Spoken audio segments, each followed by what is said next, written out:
La première fois qu'on a vu un skateboard, c'était les enfants qui n'avaient pas trop de moyens pour s'amuser à peu près dans l'après-guerre, après 45. Ça se présentait tout simplement sous un petit morceau de bois. Les roues, il n'y avait pas encore de roues, c'était tout simplement des grands roulements en aluminium.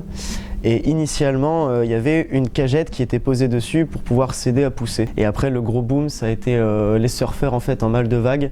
Dans les années 70, il y a eu une grande sécheresse en Californie qui a interdit tous les propriétaires de piscines à la remplir. Et un jour, il y a eu des surfeurs qui ont eu l'idée en fait d'utiliser ces petites planches dans ces piscines vides qui étaient incurvées pour essayer de retrouver la sensation de la vague infinie pour pouvoir s'entraîner. Et puis quelques années après, on a essayé de développer la pratique en modifiant un petit peu le matériel, c'est-à-dire en élargissant les planches. Les planches qui étaient larges comme ça sont devenues larges comme ça.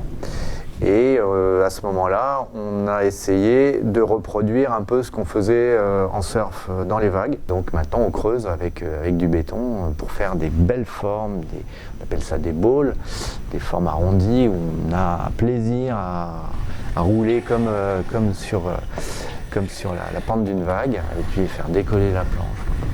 Au début, il n'y avait pratiquement aucune figure, ou alors ça se rapprochait de la danse. Et du coup, c'est après, au bout de 50 ans, qu'il a commencé à avoir des vrais tricks et qui, au final, c'est devenu un sport. L'utilisation s'est démocratisée. Ça a été tout d'abord la pratique sur la rampe, le demi-U, le half-pipe, qui est un petit peu connu de tous. Et après, par la suite, dans les années 90, on arrivait à la pratique du skate dans la rue, sauter des escaliers, utiliser les garde-mains pour pouvoir effectuer des slides ou des grinds dessus.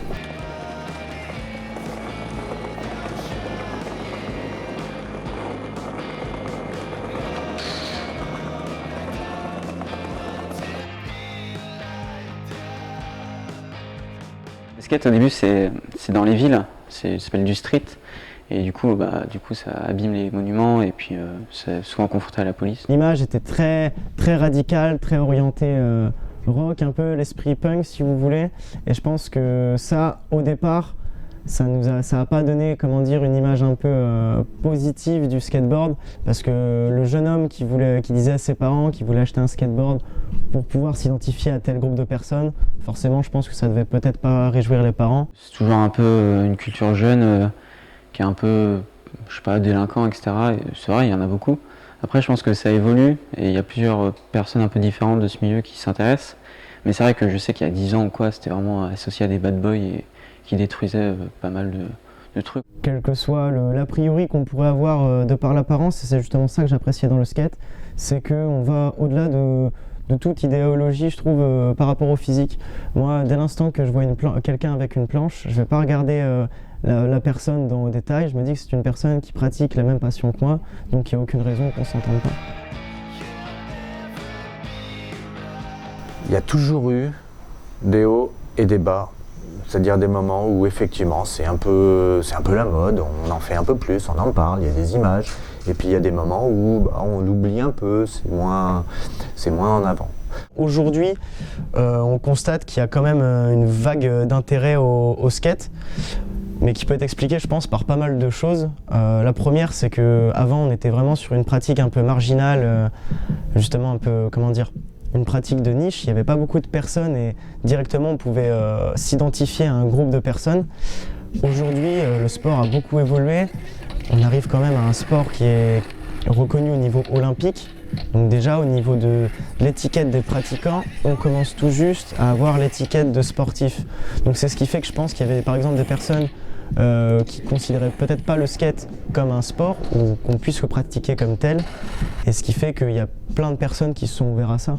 Et aujourd'hui, si on allume une télé ou qu'on regarde quelques films ou des séries, les skateurs sont très souvent utilisés dans la publicité, dans la communication, pour apporter un peu un côté dynamique aux choses.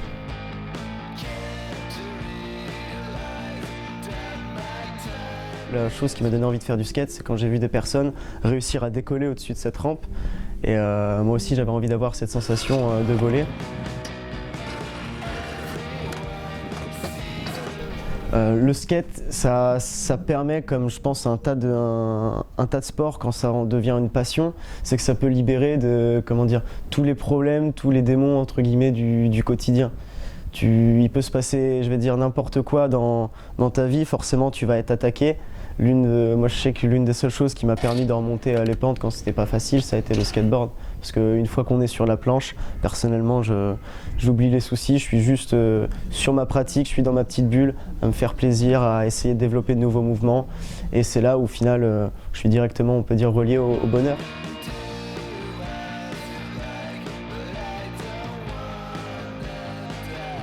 Plus on commence à voyager, plus on rencontre des personnes.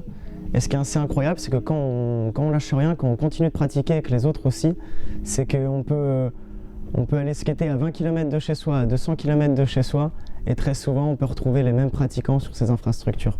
Et ça, je trouve que c'est intéressant de se dire qu'au final, on peut voyager tout seul, chacun de son côté, et on sait que la passion va rapprocher. Quand on va aller sur un skatepark, il y a de très grandes chances que dans la même discipline, que ce soit en street ou en parc, qu'on puisse retrouver les pratiquants qu'on a vus dans un autre pays, dans une autre ville. Faut vraiment en faire parce que tu as envie d'en faire, genre ça vient de toi et tu as envie de réussir en fait. Quand on voit des pratiquants, c'est vrai que ça paraît facile et c'est l'aisance qui rend la chose attractive. Par contre, ce qu'il faut se dire, c'est que derrière chaque figure, derrière chaque mouvement, c'est des heures et des heures de répétition avant de pouvoir réussir à mettre la figure une seule fois. Au moment où tu arrives à plaquer une figure, tu as un sentiment de satisfaction qui te fait vraiment te sentir heureux. Et là où dans la vie, avec les valeurs matérielles, tu as quelque chose, tu peux éventuellement vouloir quelque chose d'autre. Là, avec la figure, c'est exactement pareil.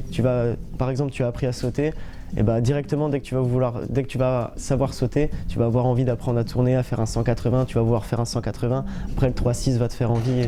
C'est toujours aller plus haut et encore une fois de te dépasser. C'est pas parce qu'on n'a pas réussi une fois, 2 fois, 10 fois qu'on va jamais y arriver. Et je pense que c'est cette envie-là qui permet de dépasser ça.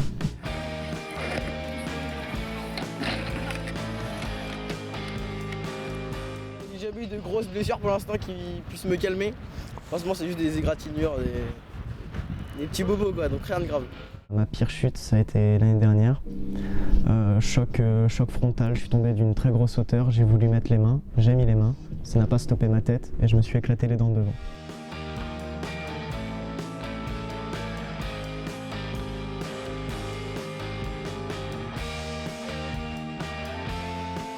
Au début, quand j'ai commencé le skate, forcément tu apprends les bases, du coup tu vas pas très haut. Mais maintenant que ça fait plusieurs mois qu'on en fait, tu commences à prendre de la hauteur, à prendre des trucs. Et là, il y a vraiment des sensations qui arrivent et c'est là où ça devient vraiment intéressant. C'est là où tu peux même pas t'arrêter d'en faire. On éprouve des sensations physiques véritables. Cet instant dans le saut, le moment où on n'a aucune attache, je pense que c'est ça la réelle liberté. Et le retour à la réalité quand on replaque. Là, ça paraît bête, mais genre c'est déjà un moyen de transport en fait.